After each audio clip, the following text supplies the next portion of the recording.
Hello, ladies and gentlemen. This is our lesson for Thursday, April 16th for planned instruction. As always, please make sure you're reading the directions. I'm going to go over them here in the video quick. So one, always read directions. Always read directions. So the goal of today's work is to analyze and close read Brutus' soliloquy from Act 2, Scene 1 for internal conflict. If you need more reference on that, you can go back and watch the video from Wednesday.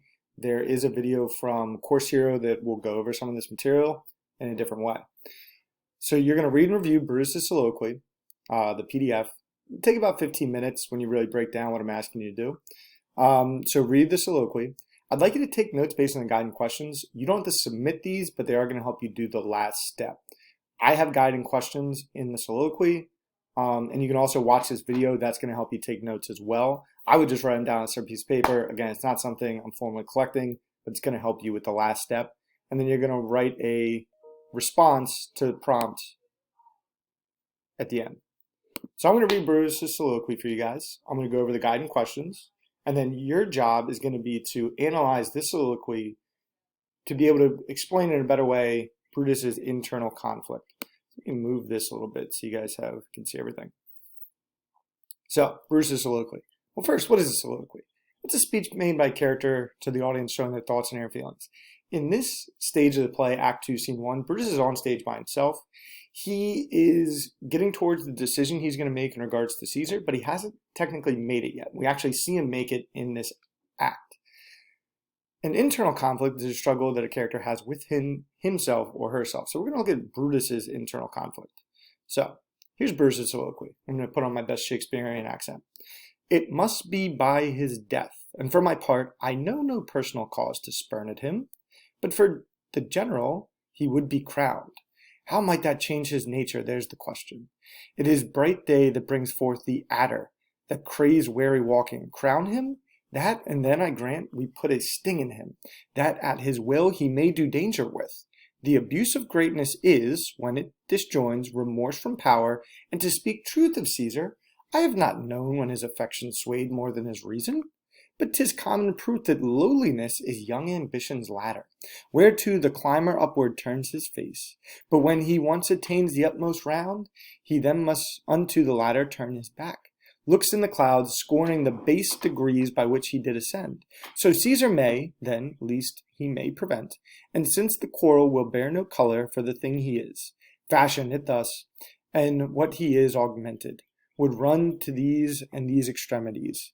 And therefore think of him as a serpent's egg, which hatched would, as his kind grow, mischievous, and kill him in the shell.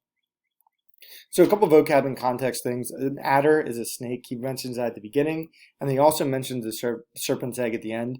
And ambition is a strong desire to achieve greatness or power. I know that's actually a word a lot of students, I think people know, but you don't inherently know the definition. So an ambitious person really wants to strive for greatness no matter the cost. So what you guys are going to be thinking about is, how does this soliloquy show Brutus's internal conflict? What reasons does he give for resolving the conflict? And how does he begin to solve the conflict? So, I have some questions here. Who must die? It must be by his death. Who is that? Of course, Caesar. Why must he die? Well, we're going to get into that a little bit later. But why does Brutus feel so conflicted? I have no personal cause to spurn at him.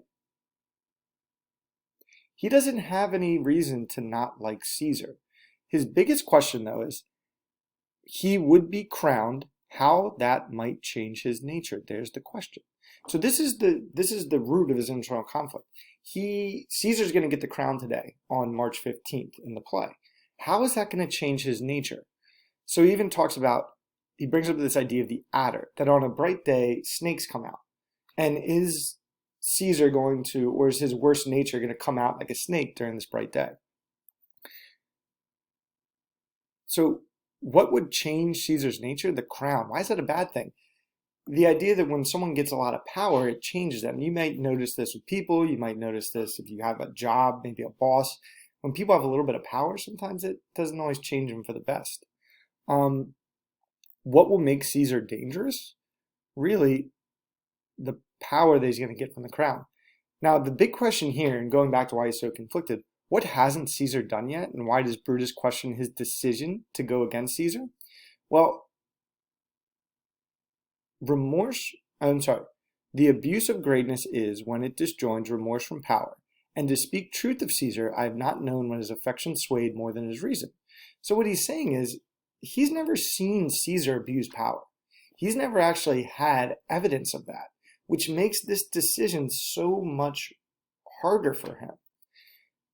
But the problem is, and he goes and he talks about ambition as a ladder, and when someone climbs that ladder of ambition, they forget about the people below them and they can only see their ambition and it clouds their judgment. But what he comes down here, he makes this metaphor. Think him as a serpent's egg. So again, he talks about Caesar getting power being a snake kind of a dangerous animal in some regards. And a lot of people are afraid of snakes, things like that. He thinks him now as a serpent's egg. A snake in an egg isn't going to hurt anybody. But what can you do with a serpent in an egg? You can easily get rid of it. And I think that's Brutus's big concern here is he has Caesar, who's about to be crowned. He can take care of it now before he's abused power, so he doesn't have to worry about him abusing power later. So what you guys are going to now do, and you'll notice I bolded a lot of these already. You guys have to do an analysis. Now, I originally wanted it to be a paragraph, but I've actually changed my expectations of this. So what you're going to do is you're going to review the soliloquy, and you're going to answer the following prompt in the format below.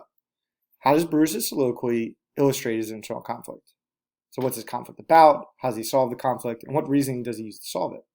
So what you're going to do is you're going to review Brutus' soliloquy in the folder, and you're going to use bolded quotes to answer the prompt below. How does Brutus' soliloquy illustrate his internal conflict? I put those other questions up there because they kind of guide you into the response I'd like to see. So what you need to do, pick one of the bolded quotes, type out the quote, explain what Brutus is saying in that quote. Now, I've done that a little bit for you already. And then the last step, which is really the difficult step, explain how the example shows the internal conflict. Don't just say, this quote clearly shows internal conflict. No, go into more detail about it. Why does it show internal conflict? So this will be, when you type out the quote, that'll be about a sentence or two, maybe two, depending on which ones you use. When you explain what he's saying, 1 to 2 sentences. And then when you explain the examples, this should be 2 to 3. And I'll put those in here. I haven't put those in yet. And this is how I want it formatted. That way you don't have to worry about too much. You literally type 1, 2, 3, put the quote, 2, explain what Brutus is saying, and give you a sentence start here. Brutus is saying ... And then 3, I'll give you another sentence start. This shows Brutus' internal conflict because ... Again, 2 and 3 are where I'm looking for your thoughts. I'm looking for your original ideas.